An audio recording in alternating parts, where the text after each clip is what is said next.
On the Fringe with Dan RadioStyle. Hope everybody out there's having themselves a great day. We are definitely transitioning towards something. A lot of questions as to what. I'm going to be honest, I don't have all the answers, but I ask a lot of questions. I'm aware of some stuff that's supposedly going to happen. Definitely some discussions around beliefs of what's happening right now. But there's strong evidence that people are cashing in all their chips, if you will, that this is the time to make that final push.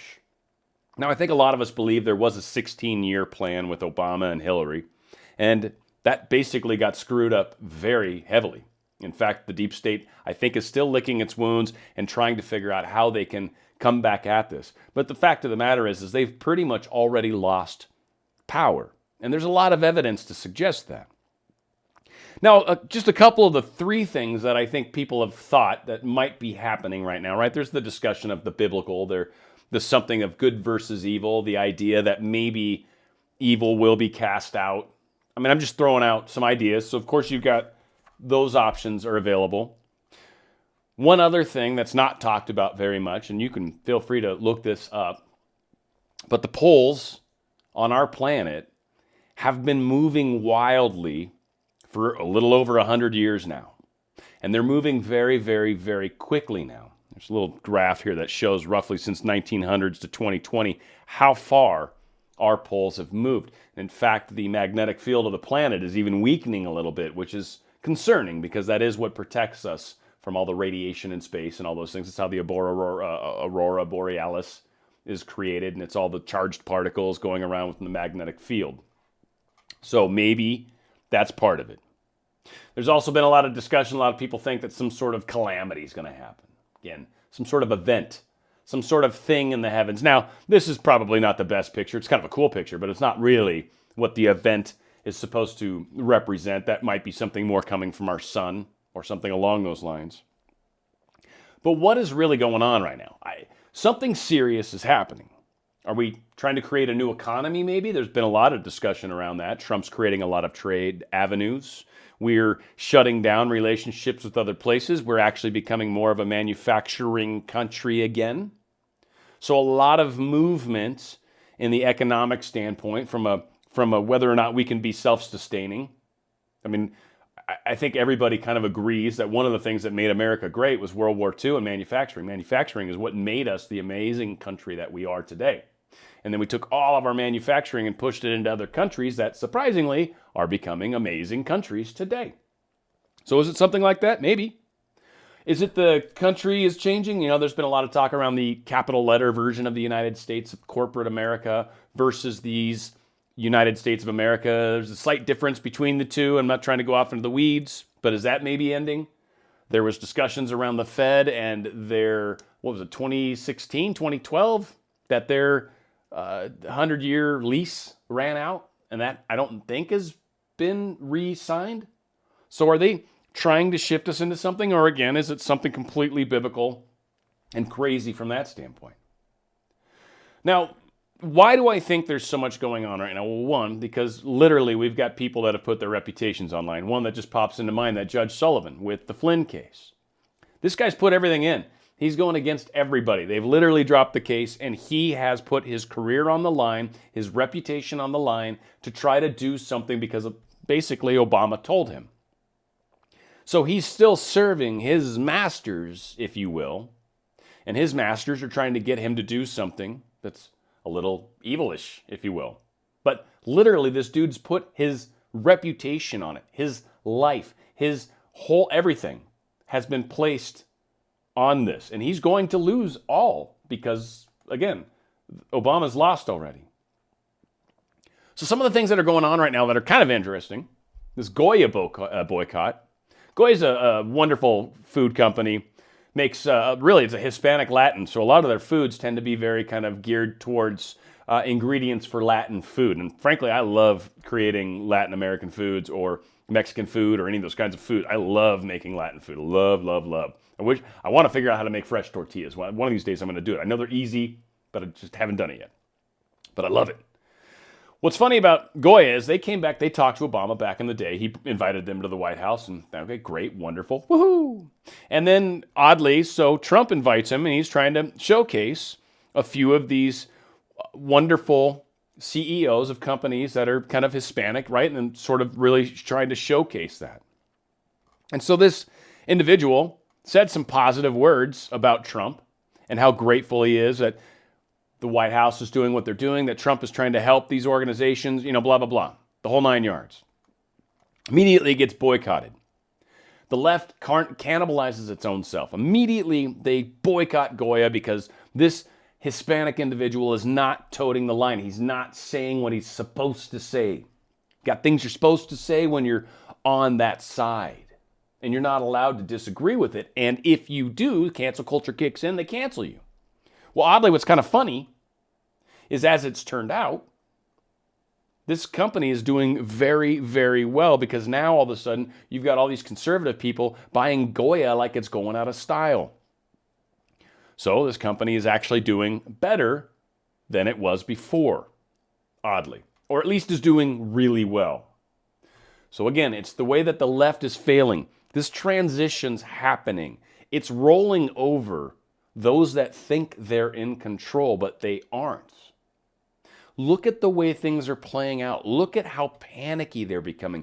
Look at the desperation and the levels that they're willing to go to try to keep control. Now, they're using tools like Facebook fact checkers. Now, these fact checkers have been caught numerous times slanting towards one political side, slanting towards one side of an argument. And whenever you take an argument, or a discussion really is what they should be, and you remove one side, well, now it's just an echo chamber. Now it's that whole I'm in a silo. No one disagrees with me, so it must be correct. And it's why there's so many people on the left right now that are letting their party be completely cannibalized by this crazy progressive group within it. And the people on the left, and anyone that's actually watching this that's on the left, this is my ask to you. It's okay to hate Trump. It's okay to be against all these things. I got you.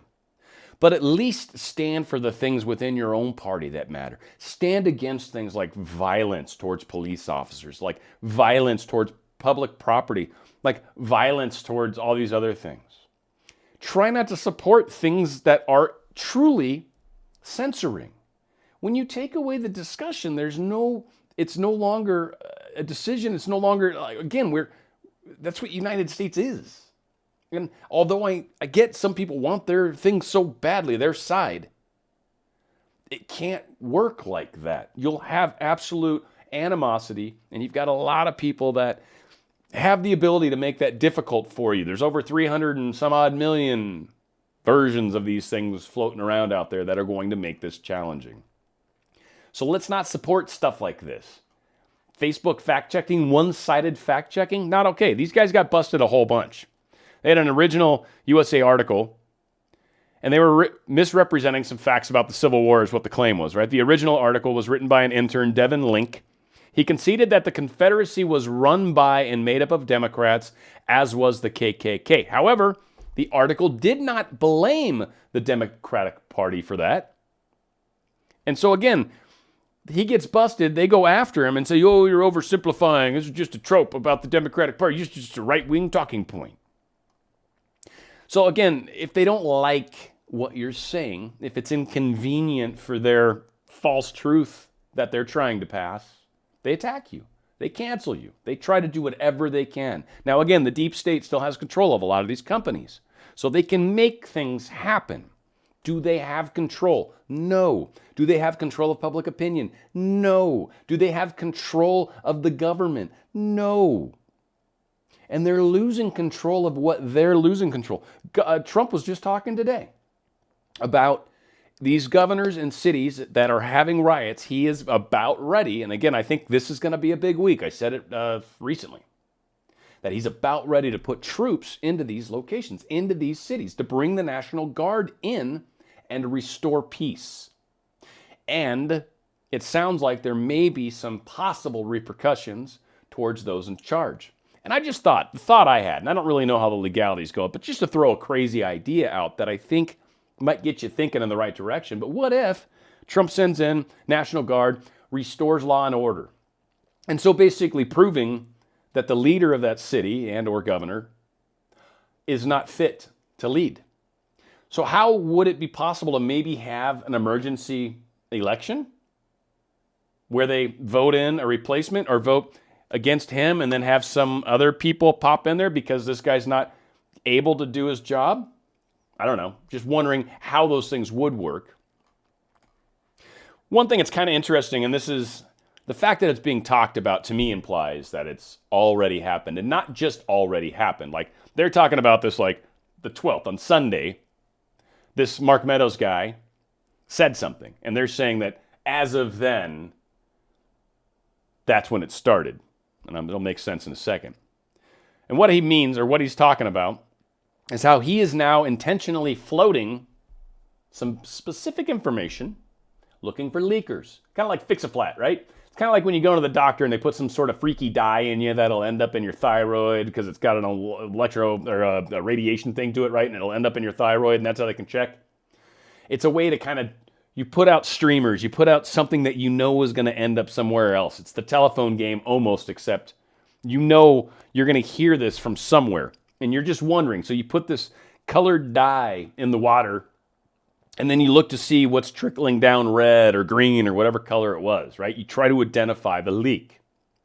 So Mark Meadows is sharing some information, passing it around to certain people, probably got a few different versions of stories, and he's, quote, waiting to see who gets caught.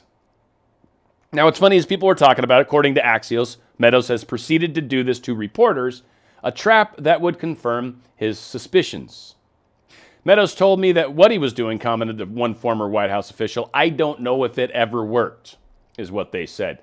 The fact that they're talking about it already means that, one, it happened a while ago. Two, they've identified a number of leaks. Now, maybe he's tried it again recently, trying to see what he can dig up on this last little go. But again, has the fix-a-flat started to work? Yeah, it sounds like it.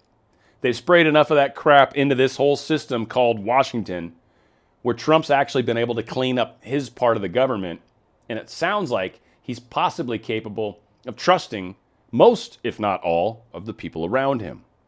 So again, people are working behind the scenes to remove this dark force, this evil group, these people that truly do not like our country and want to destroy it.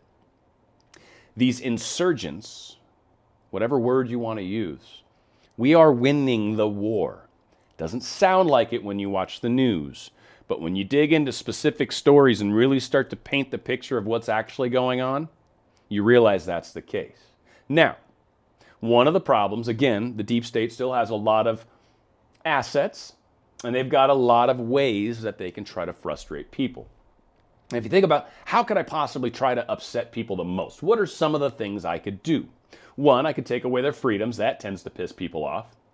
Two, I could attack their symbols and start yanking down important people from the past. Ooh, that's a good one. Let's try that. Ooh, what's another way that we could kick it up a notch and really be evil? I got an idea. Let's start destroying churches and statues of Mary, the Virgin Mother of God. Now, where you stand on whether or not a statue should be made of her or not, and whether you feel people worship them. I was brought up Catholic. I don't believe we worship statues, but again, it's not worth the debate. It's okay. But when you start to take religious symbolism and destroy it, well, shoot, when you do it with Muhammad, they'll straight up fatwa you or whatever, right? Like, you're in trouble. You can't do that.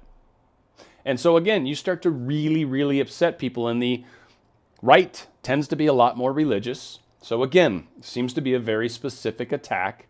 Just 3 churches over the weekend. This says 24 hours, but I think this was yesterday. Oh, okay. Okay. Wow. Over 24 hours. 3 churches.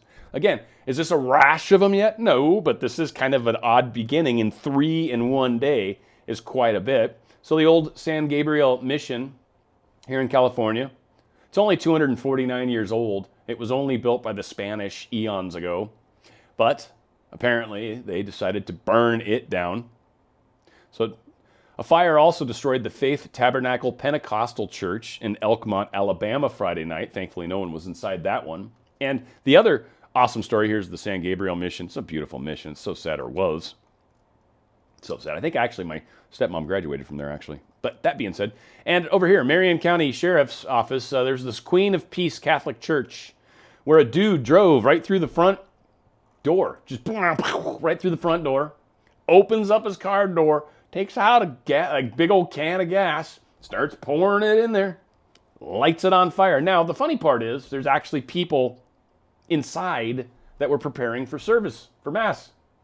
And he burst through. So obviously that probably scared the you-know-what out of them. But that being said, the guy got caught. He got caught. He's going to be in big trouble. And this is a hate crime. This is a terrorist action considering there was people inside. So this guy's going to be in huge, huge trouble. Again, these are hate groups on the left. And they can't refute this. Now, is the main news talking about this? No, because it doesn't fit their discussions. It doesn't fit what's happening with them.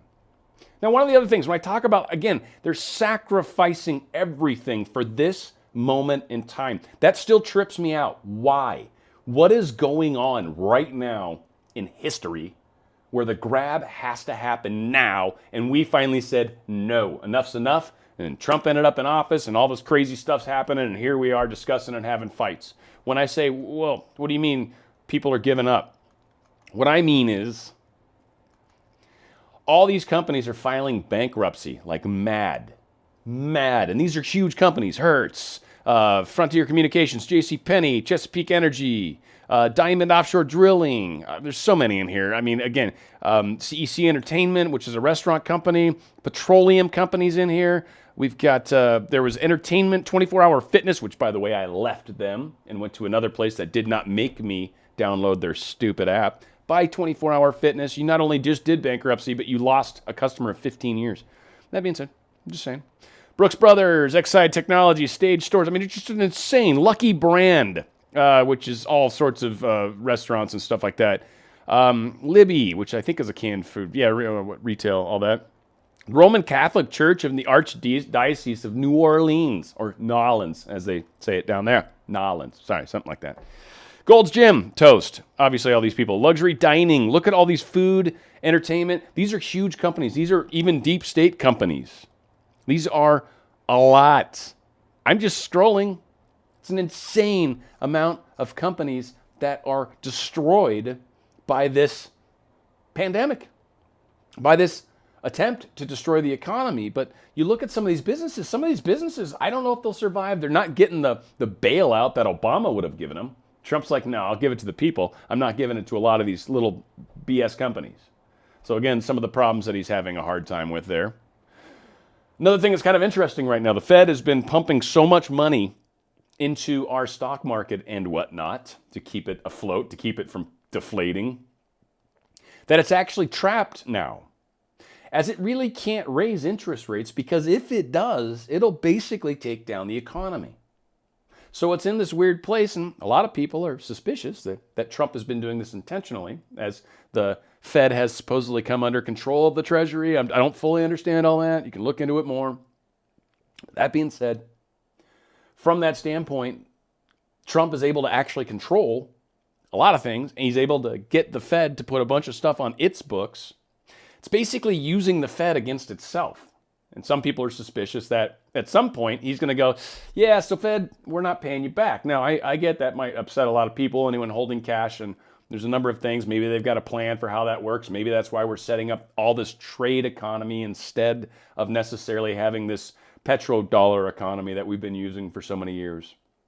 But things are changing, and the Fed is basically trapped right now, which again is another part of this, like, they're losing.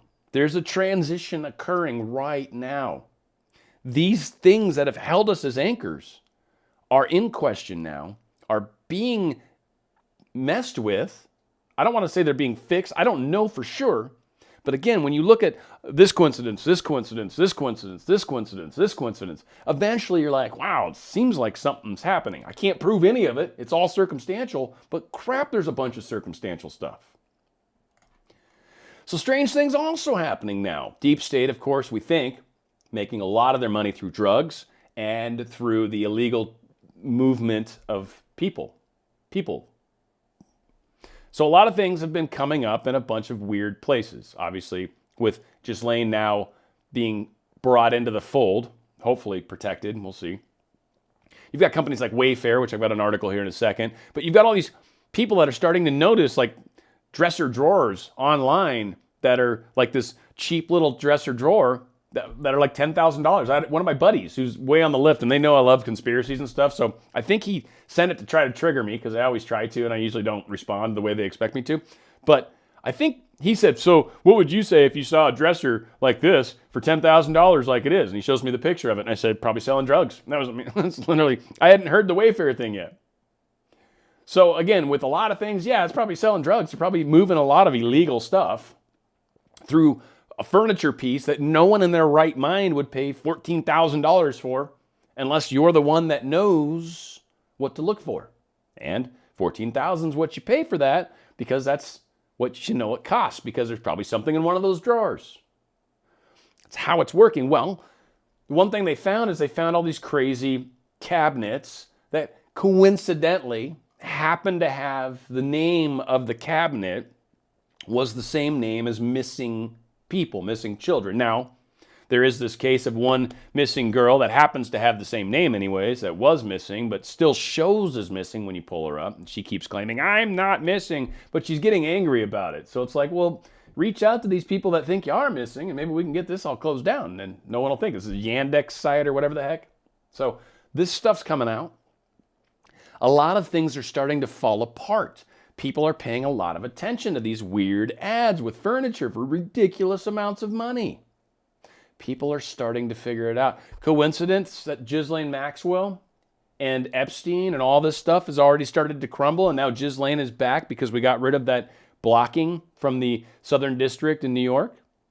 Do you think there's maybe a connection there? Probably. But again, the move is being made now. They brought in Ghislaine Maxwell now. Of course, now they've got her moving around from cell to cell to avoid assassinations. Okay, so nobody knows where she's at exactly, then it's hard to kill her. But that also works backwards too. That actually works against you as well. It works both ways. I don't know what the right way is. But if nobody knows where she's at, then nobody knows that she's missing either. Like, you could have her disappear for days before someone finally realized, oh, something happened to her. We just found her dead in a cell. She's been there for a day. No one knew where she was. And that camera was off. Huh, that's so weird. Again, I don't know if this necessarily means anything, but there's bringing a lot of attention to Ghislaine Maxwell and everything that she's up to. And the fact that she's wearing paper clothes, which I think is hilarious. I was joking about that on the last video I did. It's like Ralph Lauren of paper clothing. But that being said, she's going down in Chinatown. Now, again, to kind of round it all off, we literally just had a Supreme Court just gave away like half of Oklahoma. And there's other states that are up next. Because apparently the agreement with the tribe that owned half of Oklahoma doesn't own it anymore. That ran out. And so the Supreme Court basically just said, yeah, that's not ours. So now we're giving land back. So something very interesting is going on here now. Again, we're losing territory. Something serious is happening right now, folks. Now is the time. One, I'm sure we're winning this, but we need to play our active parts through this transition. But understand, we are truly in a transition of huge proportions, probably of biblical proportions. There is some crazy, crazy stuff going on in this world today. Now, is it Star Wars like? Is it good versus evil? Could be. I mean, I've definitely service to self, service to others. There's a law of one. There's a whole bunch of stuff out there that would suggest that we've had war in the heavens for a long time. Is it possibly going to be some sort of event in the heavens that we'll see and it'll be like, there you go, oh my gosh, that's the thing we've been waiting for? Or is the pole shift happening? Because seriously, it's moving. You can go and do research. There's a lot that's been going on with the pole shift. Things are changing on this planet. Things are changing from a geological standpoint, from a solar system standpoint. There was discussion around stars that are getting brightening, that were reasonably close, and then the next star that was closest towards the center of the galaxy. Again, there's a lot of stuff that talks about how there's some pulse that's potentially coming from the center of the galactic core. Something maybe leading up to the event. There's a guy named Cobra that talks about it. He's someone that everybody labels conspiracy, so whatever. Wherever you stand on that side of it, he's just one of the people that I think is doing some great work in helping wake humanity. But this is larger than most of us realize. This is larger than Trump. This is larger than you and me. This is huge. We all need to play our parts. We need to remember that we're here for each other, that it's about humanity. And it's not necessarily about Republican, Democrat, or Trump and this and that. It's about all of us. And it's about making sure as many of us can survive as possible. It's about leaving no one behind. It's the standard adage that many of us have been living by for a while now. Where we go one, we go all. And that's how we roll. It's on the Fringe with Dan RadioStyle.